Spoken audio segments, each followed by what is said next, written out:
Di episode kali ini terdengar suara sirine dari mobil polisi. Ada yang berkata, "Sirine polisi, ayo pergi guys. Oke, bubar, jangan ribut-ribut. Aku akan tinggal di sini, Baji. Kalian pergi saja. Ini salahku. Aku mau bertanggung jawab," kata Kazutora.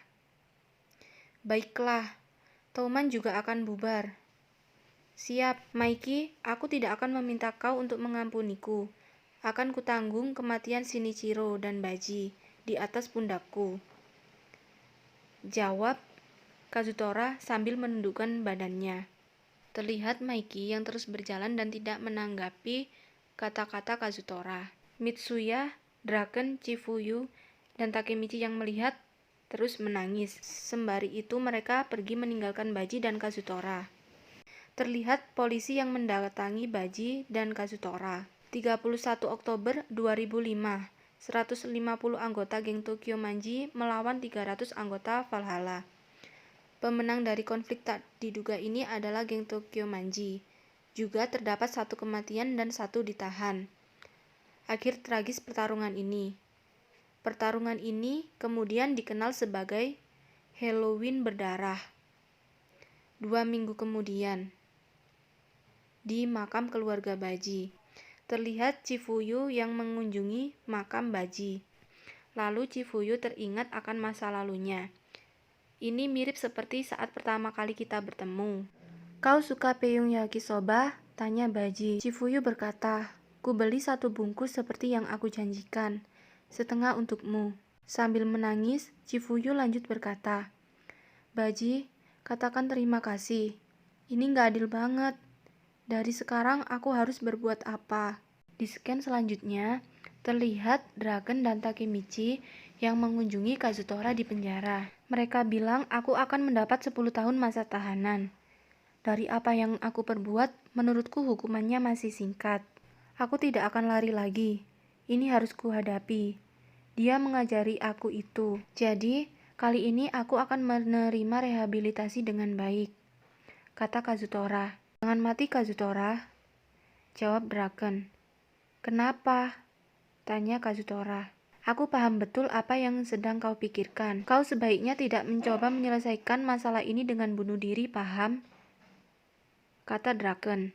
"Tapi, apakah ada hal lain yang bisa kulakukan? Aku hanya tidak tahu," jawab Kazutora. "Ini pesan dari Maiki," kata Draken. "Apa?" tanya Kazutora. "Sekarang dan selamanya, Kazutora adalah keluarga Toman," jawab Draken. Di scan ini terlihat Maiki yang mengunjungi makam Baji. Seraya berkata, "Apakah ini cukup, Baji?"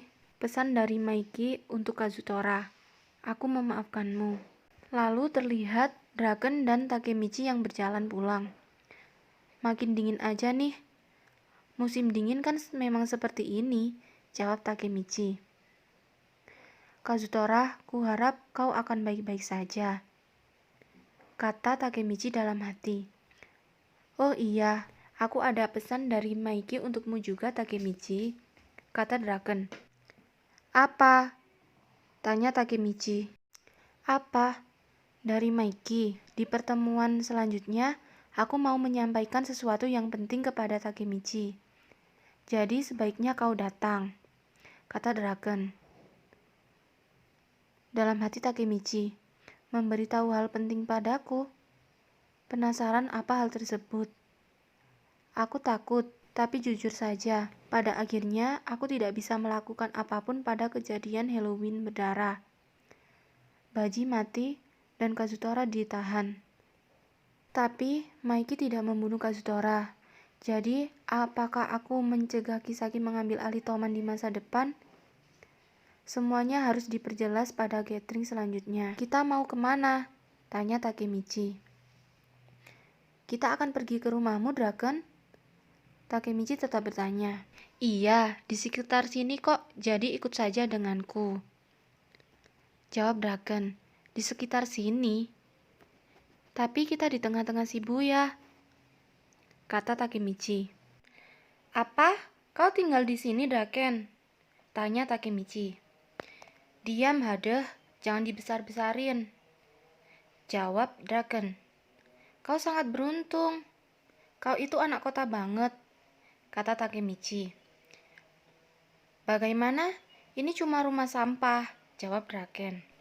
Terlihat Draken yang menyuruh Takemichi untuk menekan tombol lantai 4. Takemichi kebingungan. Dia mengira bahwa dia salah masuk. Dia berkata, "Maaf, ini pasti salah." Lalu Draken menyahut, "Aku pulang." Takemichi kebingungan sambil berkata, "Apa?" Lalu terlihat seseorang yang berkata, "Oh, cuma kamu. Kamu pulang awan, Kenny. Kalau begini kamu tidak bisa menjadi anak nakal yang baik. Aku mau bicara sebentar dengan orang ini. Jadi tunggulah sebentar," jawab Draken. Setelah itu Takemichi disuruh duduk dan santai. Lalu Takemichi menjawab, "Baik." Dalam hati Takemichi, "Rumah pelacur? Draken tinggal di rumah pelacur? Ini pasti ruang tunggu bagi pelanggan. Kenapa orang ini motongin kukunya dari tadi?" Lalu terlihat orang yang memotong kuku tadi berkata, "Sekarang ke toilet," sambil meniup kukunya. Lalu ada yang keluar dari pintu dan berkata, "Terima kasih sudah memesan aku. Namaku Remy. Maaf membuat Anda menunggu." Dia mengira bahwa Takemichi adalah pelanggan dia. Lanjut dia berkata, "Silakan lewat sini." Takemichi dengan kebingungan menjawab, "Apa? Baiklah. Kamu muda banget. Silakan mandi ya," kata perempuan tersebut. Di scan selanjutnya terlihat Takemichi yang sedang mandi, sambil bergumam dalam hati, "Aku tidak bisa melihat Remy dari kaca yang berkabut. Tunggu." Membuka bajunya. Mungkinkah ini kejutan aku dari Draken? "Takemichi," ada yang memanggil Takemichi. Perempuan tersebut berkata, "Aku sangat lega, kamu itu tipeku Takemichi. Boleh tidak aku masuk?" Takemichi dalam hati, "Bisakah aku? Tapi aku tidak bisa menolak hadiah dari Draken." Setelah itu dia membuka pintu dan berkata, "Boleh kok." Ternyata di depan Takemichi adalah Draken, dan Draken bertanya, "Kau sedang apa? Ngapain telanjang?" "Sial, kau temannya Kenny kecil?" tanya perempuan itu. "Pastikan kau benar-benar melayani pelanggan kita, Rem," jawab Draken. "Ruang tunggu, bukan ruang tamu pribadimu, tolol," jawab Remy. "Dia nggak pernah diem kan?" kata Draken. "Aku benar-benar bingung sekarang," sahut Takemichi. "Aku tidak punya orang tua kandung, jadi para pekerja di sinilah yang merawatku." "Ayo," kata Draken. Draken lanjut berbicara, "Cukup keren kan? Kau salah satu dari temanku yang kuundang kemari selain Mikey." Takemichi sambil kebingungan bertanya, "Suara gresek-gresek dari ruang sebelah kah itu? Apakah ini ruang?" "Iya, sekali kau terbiasa, tempat ini sangatlah bagus. Silakan duduk," jawab Draken. Dalam hati Takemichi berkata, "Menurutku sekarang aku tahu kenapa Draken sangat dewasa." Setelah itu Takemichi melihat foto-foto yang ada di kamar Draken, yaitu foto saat bersama geng Toman. Lalu Takemichi berkata, "Wow, banyak banget fotonya. Itu Mikey. Dan Emma-chan juga. Kau pasti sangat perhatian dengannya." "Diamlah," sahut Draken. Setelah itu, Draken berbicara, "Untukku, mereka semua sangatlah berharga. Apapun yang terjadi pada mereka." Lalu dia lanjut berkata, "Aku mau membunuh Kazutora juga. Aku paham itu salah. Tapi tetaplah, terima kasih karena sudah menghentikan Mikey," kata Draken. "Aku tidak bisa melakukan itu sendiri." Di scan selanjutnya, terlihat Takemichi yang pulang dari rumah Draken. Di dalam hatinya dia berkata, "Aku rasa aku paham, karena aku bertarung untuk menyelamatkan orang-orang yang aku sayangi." Di samping itu, Draken sangat menyayangi Emma. "Bertahanlah, Emma. Kalau kau jatuh cinta kepada Draken, aku yakin mimpi-mimpimu akan terwujud." Mereka akan menjadi pasangan yang baik. Setelah itu Takemichi melihat Emma yang sedang berjalan. Lalu dia mengikuti Emma sambil berkata, "Emma, hei, tunggu, aku baru saja." Sontak Takemichi kaget karena Emma memeluk Maiki sambil berkata, "Aku mencintaimu, Maiki. Maiki, aku sayang kamu. Peluk yang erat dong," kata Emma. Di dalam hati Takemichi ia berkata, "Ini pasti bercanda kan? Emma, dari semua orang kamu memacari Maiki. Kalau Draken melihat ini..."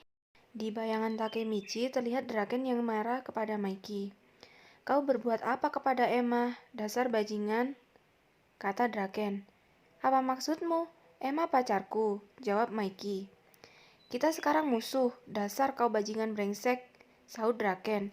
"Ayo sini sialan, kau akan kubunuh. Hancur, kali ini benar-benar hancur." Pertarungan terakhir Toman akan segera terjadi. Tanpa Takemichi sadari, ternyata Hina ada di samping Takemichi.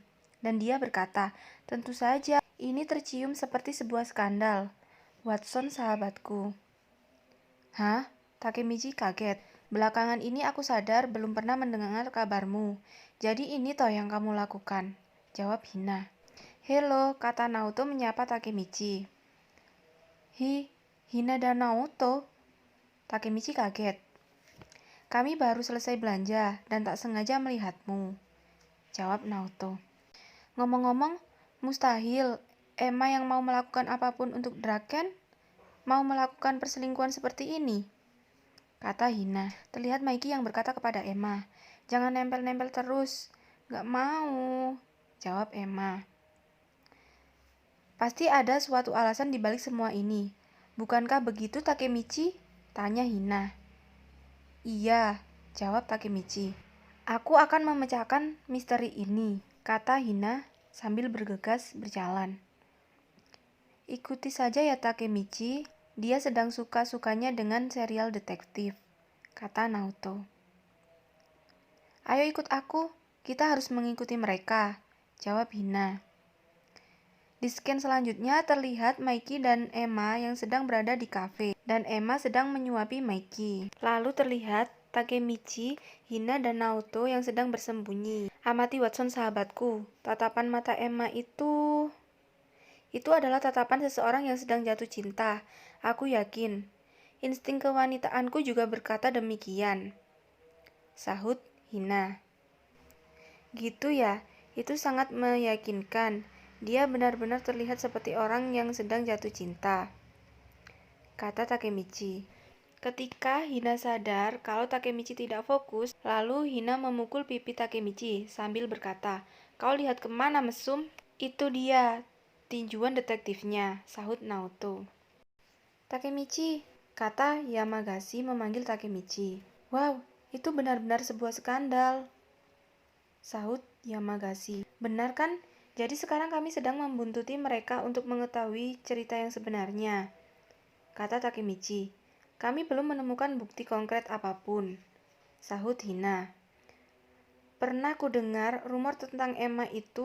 Kudengar kalau dia dan Maiki bersama-sama keluar dari rumah Maiki dan sangat terlihat akrab," kata Yamagasi. "Dan itu saat pagi hari setelah Emma menginap semalaman di rumahnya," kata Yamagasi. "Maaf sekali, tapi aku sudah selesai memecahkan kasus ini," kata Hina. "Tidak diragukan lagi, Emma sekarang selingkuh." Lalu Hina berjalan sambil berkata, "Ikut aku Takemichi, yang kita perlukan sekarang adalah pengakuan dari orang-orang yang terlibat." Lalu Takemichi berkata, "Apa kamu mau labrak langsung? Mungkin itu bukanlah ide yang bagus." "Jangan begitu Hina, ini Maiki loh yang sedang kita bicarakan." "Tapi aku merasa kasihan dengan Draken," jawab Hina. Tanpa ia sadari, ternyata Draken berada di belakang Takemichi. "Kau merasa kasihan untuk apa barusan?" Di scan selanjutnya terlihat Hina yang menggebrak meja yang diduduki Emma dan Maiki. "Kalian berdua yang terburuk." "Emma dan Maiki?" sahut Draken. "Itu tidak seperti yang kau lihat, Draken," jawab Takemichi. Lalu Emma memanggil Draken. "Draken, Dan di scan selanjutnya terlihat Draken yang tertawa sambil berkata, "Lagi ngajak adikmu jalan untuk rayain ulang tahun dia ya, Maiki?" "Adik perempuan?" Takemichi bertanya sambil kebingungan. "Kau tidak tahu, Takemichi?"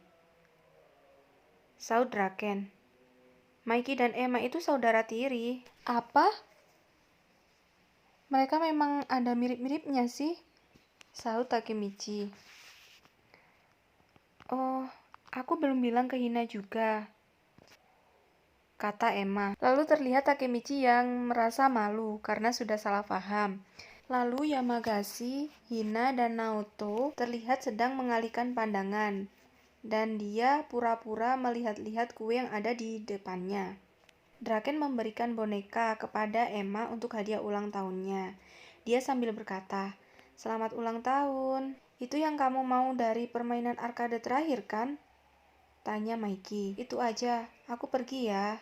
Naoto, Takemichi, dan Yamagasi terlihat mengagumi perilaku Draken barusan sambil berkata, "Keren banget." "Beruntung kamu, Emma," jawab Hina. Lalu terlihat Emma yang bahagia sambil memeluk bonekanya. Takemichi sedang berjalan bersama Hina. "Aku belum pernah melihat Emma sebahagia itu sebelumnya." "Iya," jawab Takemichi. "Kuharap hubungan Draken dan Emma berjalan dengan baik," sahut Hina. "Hei, kuharap hubungan kita juga lancar ya," kata Hina sambil memegang tangan Takemichi. "Iya, aku tahu, pasti lancar kok," jawab Takemichi sambil mengajak Hina berlari. "Oh, apa-apaan ini? Rasanya kita seperti dilupakan," kata Yamagasi. "Mataku panas," sahut Naoto.